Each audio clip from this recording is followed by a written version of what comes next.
Bienvenue à toutes et tous pour cette nouvelle exploration. Aujourd'hui, on va s'intéresser de près à comment développer une pratique esthétique qui marche vraiment. Et pour ça, on va décortiquer les idées d'une masterclass donnée par le docteur Hari Massoudi. Un profil intéressant d'ailleurs, hein. Biologiste moléculaire, il a fait de la recherche en médecine régénérative et maintenant il est consultant business pour le monde de la beauté. Le point de départ qu'il pose, c'est que être excellente techniquement, faire des injections parfaites par exemple, ça suffit plus aujourd'hui. Non, effectivement, le jeu a changé. Un chiffre qu'il donne et qui est assez parlant, c'est 89% des patients potentiels. Ils font des recherches, et des recherches poussées, en ligne, avant même d'imaginer prendre un rendez-vous. Ah oui, quand même, 89%. Oui, donc si on n'a pas une vraie stratégie de contenu en ligne, une présence solide, en fait, on laisse ces patients qui sont déjà informés aller voir ailleurs, chez les confrères qui sont plus visibles, tout simplement. C'est un constat assez fort, oui.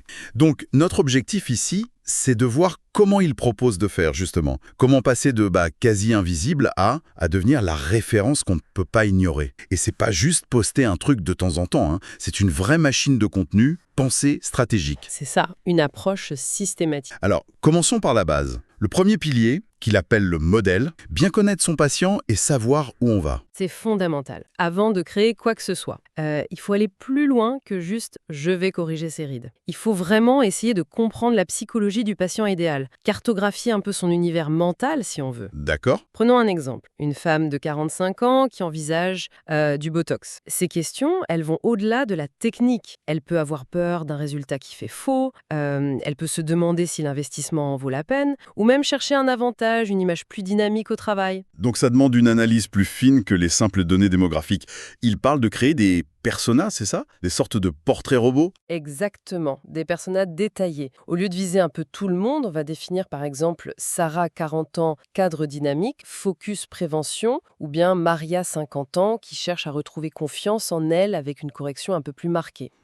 Et pour chacun de ces profils, on identifie les freins. Est-ce que ça va faire mal? Est-ce que je vais avoir l'air bizarre? Et puis les moteurs, le désir d'une amélioration qui reste naturelle, se sentir mieux dans sa peau, parfois même un avantage social ou pro. C'est cette compréhension fine qui permet ensuite de créer du contenu qui touche vraiment la cible. Voilà, c'est une empathie stratégique. Et une fois qu'on a cette compréhension, il faut définir sa proposition de valeur unique, sa PVU. Comment on se démarque? Il cite l'exemple du docteur Jennifer Levine. Elle aurait généré 2 millions de dollars en se positionnant comme l'experte des résultats naturels. Oui, c'est un très bon exemple de positionnement clair et assumé. Toute sa communication, tout son contenu renforce cette promesse-là. D'autres positionnements possibles qu'il évoque, ça pourrait être le spécialiste de l'approche conservatrice, par exemple. Ça rassure certains patients. Oui, ceux qui hésitent. Ou à l'inverse, l'injecteur artiste pour ceux qui veulent une transformation plus visible, peut-être avec des techniques un peu pointues. L'important, c'est de choisir un créneau qui nous correspond, qui correspond à notre patientèle et de s'y tenir de façon cohérente. C'est clair. Modèle défini, positionnement choisi. Passons au deuxième pilier, le contenu lui-même. Qu'est-ce qu'on raconte? Il met beaucoup l'accent sur le contenu éducatif d'abord. Ah oui, et c'est crucial, surtout dans le médical et l'esthétique. Les chiffres qu'il avance sont assez éloquents. Le contenu éducatif convertirait jusqu'à 6 fois mieux que le contenu purement promo. 6 fois mieux. Ah ouais. Oui, parce que ça positionne le praticien comme un expert de confiance, un conseiller, et pas juste comme quelqu'un qui veut vendre une procédure. On répond aux vraies questions des gens. Et il donne des exemples concrets de ce type de contenu. Oui, tout à fait. Des analyses comparatives, par exemple. Botox vs Dysport, ce que mes 500 derniers patients m'ont appris. Ça apporte une vraie valeur. Ou des séries qui démontrent les idées reçues, 5 mythes sur les injections qui vous coûtent cher. Ou un focus sur la sécurité, genre les signaux d'alerte, quand faut-il refuser un injecteur? Ça, c'est fort. Carrément. Ou même, plus simplement, être transparent sur le déroulement. Que se passe-t-il vraiment lors de votre première consultation pour les lèvres? Ce genre de choses, ça prééduque, ça rassure. Ça construit la crédibilité avant même le premier contact. D'accord. Après l'éducatif, il y a les études de cas,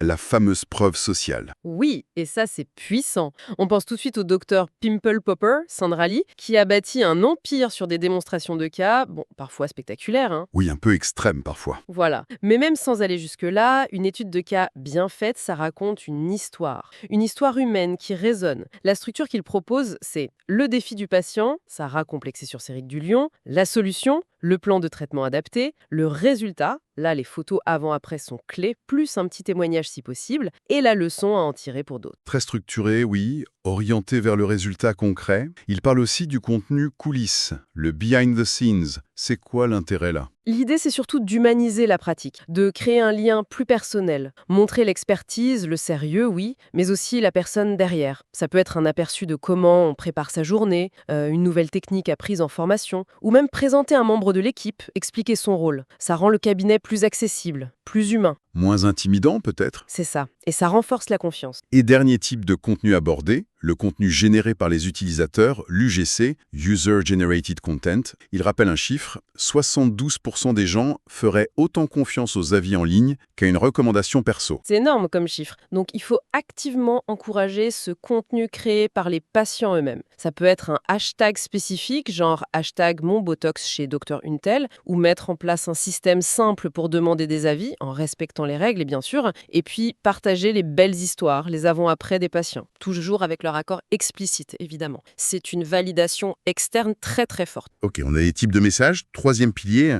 la plateforme. Où est-ce qu'on diffuse tout ça? Instagram a l'air d'être numéro 1. Oui, d'après les données qu'il présente, c'est vraiment là que ça se passe pour la découverte dans ce secteur. 67% des patients y trouveraient leur praticien. C'est le portfolio visuel d'aujourd'hui. Et comment on l'utilise au mieux? Il donne des pourcentages de type de poste. Moins des pourcentages rigides qu'une stratégie. Les stories, c'est pour le côté instantané, les coulisses, les Q&A rapides, les sondages. L'interaction. Les posts dans le fil, c'est pour les résultats marquants, les avant-après, les carousels éducatifs un peu plus denses. Et les reels pour des vidéos courtes, dynamiques, montrer un processus, démonter un mythe, utiliser une tendance audio. Il y a une astuce sympa qu'il mentionne, la fonction Amis proches sur Insta, pour du contenu un peu VIP, des offres spéciales pour les patients fidèles. Ça renforce le lien. Tout à fait, c'est une bonne idée pour la fidélisation. Et TikTok, on en parle beaucoup, c'est pertinent pour l'esthétique. Il le présente comme une plateforme à ne pas négliger, surtout pour toucher les plus jeunes, Gen Z, jeunes millennials, qui sont de plus en plus clients pour de la prévention ou des traitements légers. Le potentiel viral y est aussi plus important, les formats qui marchent bien, des vidéos éducatives très courtes, des journées types ou détourner des sons tendances pour parler soins ou sécurité. Et pour du contenu plus long, plus fouillé, YouTube reste dans la course?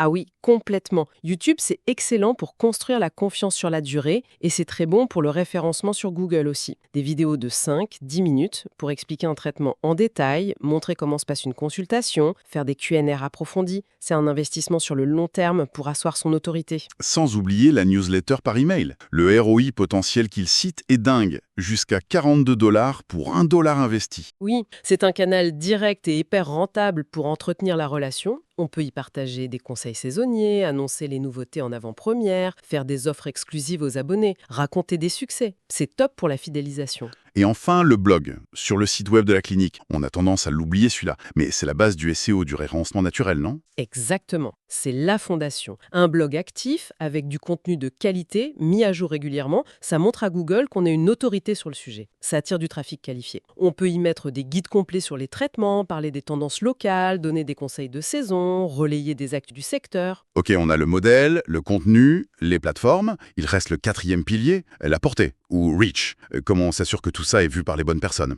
Le SEO revient souvent? Que la moitié des recherches Google ont une intention locale. 46%, c'est énorme. Donc il faut optimiser son site et son contenu pour ses recherches géolocalisées. Et concrètement, ça veut dire quoi? Optimiser pour le SEO local? Ça veut dire utiliser les bons mots-clés, ceux qui incluent la ville ou la région, Botox Paris 16, clinique esthétique Bordeaux, créer du contenu spécifique à sa zone, les soins adaptés au climat de la Côte d'Azur, bien sûr optimiser sa fiche Google Business Profile, horaires, services, photos, tout doit être nickel, et surtout encourager activement les patients contents à laisser des avis sur Google. Ça pèse lourd. D'accord. Au-delà du SEO, il y a la promotion croisée, les partenariats. Oui, c'est une piste intéressante. Collaborer avec des entreprises qui ont une clientèle similaire mais qui ne sont pas concurrentes directes. Un bon coiffeur haut de gamme, un dermato pour s'envoyer les patients selon les cas, un spa médical qui fait d'autres types de soins, un centre de bien-être, ça peut être gagnant-gagnant. Et pour ceux qui veulent aller plus vite, il y a la pub payante. Oui, Facebook, Instagram, ça permet un ciblage très fin. Il cite un ROAS moyen, le retour sur dépenses publicitaires, de 4 pour 1 pour les cliniques esthétiques. Donc 1 euro dépensé en pub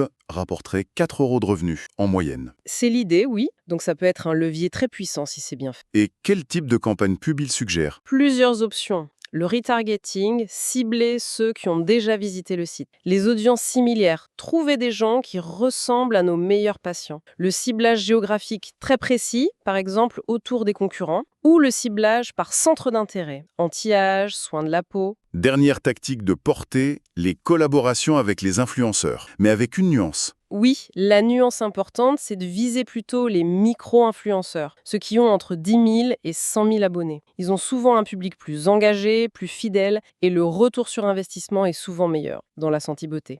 La stratégie, c'est de trouver des créateurs lifestyle locaux, leur proposer une collab basée sur l'authenticité, un vrai retour d'expérience, et bien sûr, être hyper carré sur la réglementation de la pub médicale. Tout ça, ça fait beaucoup de choses à faire, surtout si on est seul ou en petite équipe. Heureusement, il propose une approche des démarrages plus soft, la ligne launch. Oui, c'est une feuille de route très concrète pour commencer sans être découragé. L'idée, c'est de se concentrer sur l'essentiel au début. En gros, 1. Choisir une seule plateforme pour démarrer. Il recommande Instagram, gratuit, visuel, bon pour la découverte. Une seule, pour commencer. Ok. 2. Créer un petit stock de contenu de base, genre 4 avant-après qui claquent, 4 petites vidéos éducatives, 4 posts coulisses, 12 contenus pour commencer. 3. Se fixer un rythme de publication régulier, mais tenable. Par exemple, 3 fois par semaine, lundi édu, mercredi avant-après, vendredi coulisses. Et tout ça avec des outils gratuits. Compte Insta Pro, Canva, un planificateur comme Later